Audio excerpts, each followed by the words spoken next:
Greetings gamers, I'm your cyber games mentor, reviewing various games that are available on your Android or other mobile device. We'll be looking at action games, strategy games, and everything in between. So sit back and relax and enjoy the review. Today we're playing on the Samsung Galaxy Tab S8 Plus. Now this tablet has a 12.4-inch Quad HD screen. The processor is a Qualcomm Snapdragon 8 Gen 1 with 8 GB of RAM, 256 GB of storage. The battery is a 10,900 milliamp hour battery, and it was released in 2022. Greetings gamers, it's your Cyber Games mentor. Today we're looking at Marvel Contest of Champions from Kablam Games, Inc. It's rated T for teen. Marvel Conquest of Champions. Now, this game has been out for a while. It originally released in 2014 for iOS and Android. Now, it's primarily set in the Marvel universe, but not just a general Marvel universe. In this game, you're going to play as a character called the Summoner, and you're going to be able to build a team of different kind of Marvel characters, and they're not just heroes.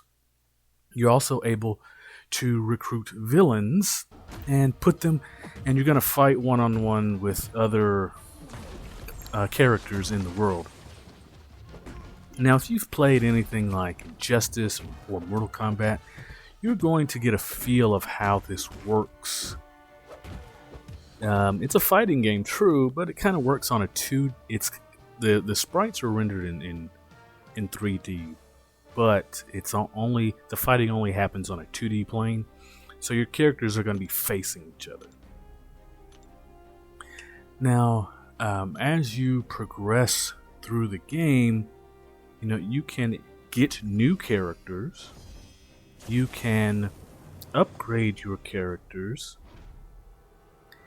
and that type of thing, and get better and stronger as you progress. And I'll be honest, as you play through the game, like early on, once you get to like level 5, the intensity or the difficulty level ramps up significantly. At least it did for me, where I felt compelled, to get more health, more stamina, more, all these other attributes necessary to win matches, and get some more of that in-game currency. Now, yeah, and that's part of monetization. We all know it. When you get a game for free, the developers want you to spend money in other ways. Well, that's just how it goes. Now, graphically, this game has a lot going for it. It showcases and displays all of these Marvel characters that we know and love from comics, from the movies, from the cartoons, etc. and etc. And they are rendered in all their glorious wonder. They are simple yet intricate and detailed. You instantly recognize the characters. Whoever they're supposed to be, that's who they look like. It is just a marvel. It's a marvel how they've been able to put all these characters in here, and more are added all the time as updates come. And even though the game's been out since 2014, they've added game modes, they've added characters and that kind of thing, and events. They keep showing love for this game, and it's still fun after all these years. As far as the controls go, you're going to see it's touchscreen. And those aren't my favorite, I'll be honest with you. But the way the game is set up, the move set is not as intricate, so the touch controls work well for the game. Though I'll admit there were some mechanics that I had trouble performing, or some moves that I had trouble performing consistently. I had trouble performing a parry consistently. You're supposed to block right as a strike hits, and I could not get the timing down consistently when playing this game. But, it doesn't really detract from my enjoyment as I played this on my tablet. And honestly, the way it looks, the way it plays, that is top notch. I'm gonna give it an 8 out of 10 for graphics. I'm gonna give it an 8 out of 10 for sound. I'm gonna give it an 8 out of 10 for gameplay and all that stuff. There are so many different locations that are displayed, like the Helicarrier,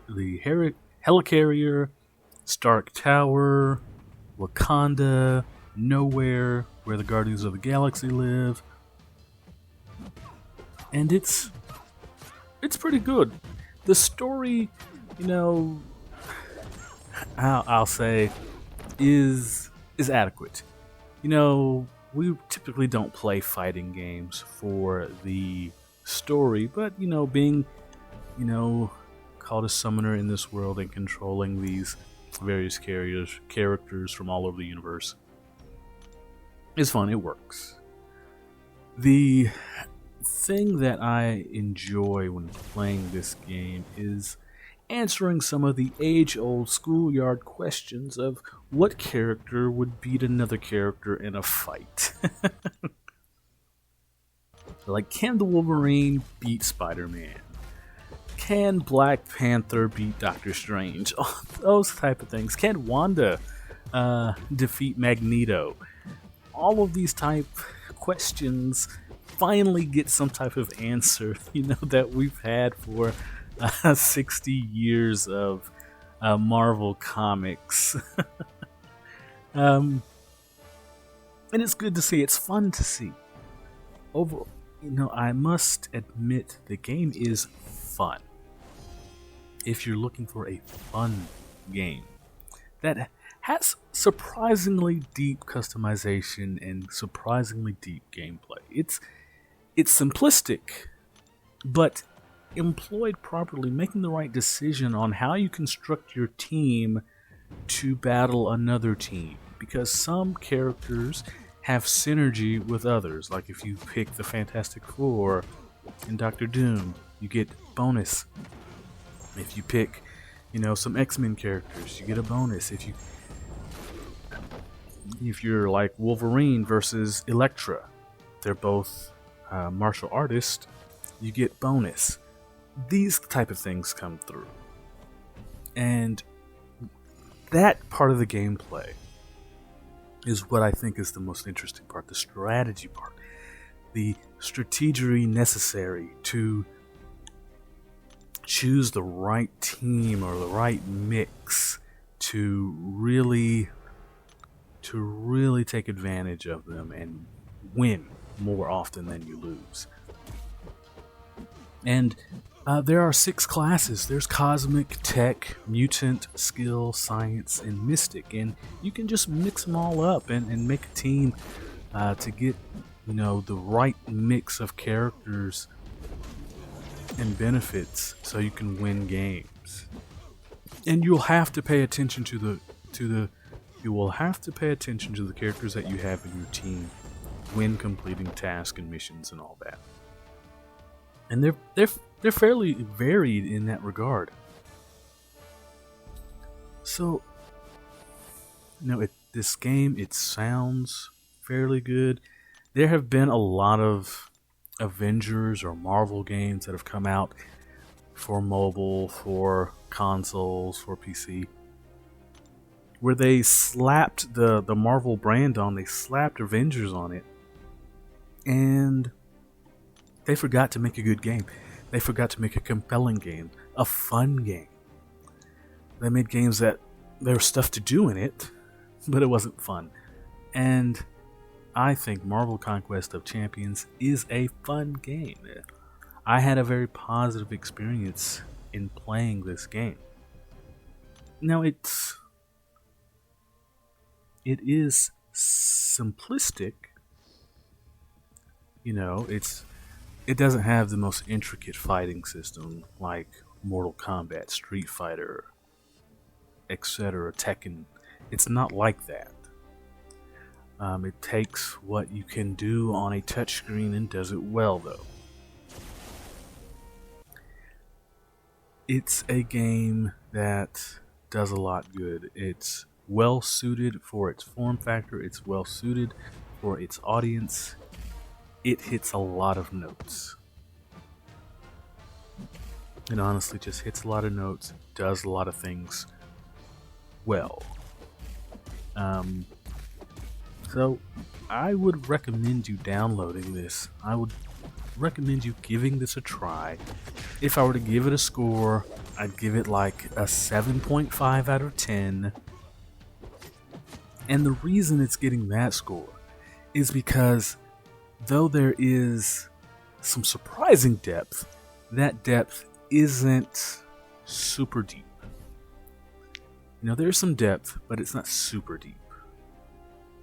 But it's good. What's there is good. What's there is worth playing. What's there is worth experiencing. This is the type of game you play for like 10 days straight. You binge the game for a while, and you'll probably forget about it after a month or so. That's just how it goes. Or you might get hooked on it. There's just but it's a good game. It's worth playing. If you ask me what score, I'm going to give it a 7.5 out of 10. Thank you, gaming hobbyist and enthusiast, for watching this review. Please follow us on social media so you can see when we have reviews available. And also, if you'll be so kind as to like, comment, and subscribe to our channel, the Cyber Games Mentor thanks you and appreciates you, and I hope you have a gamerific day.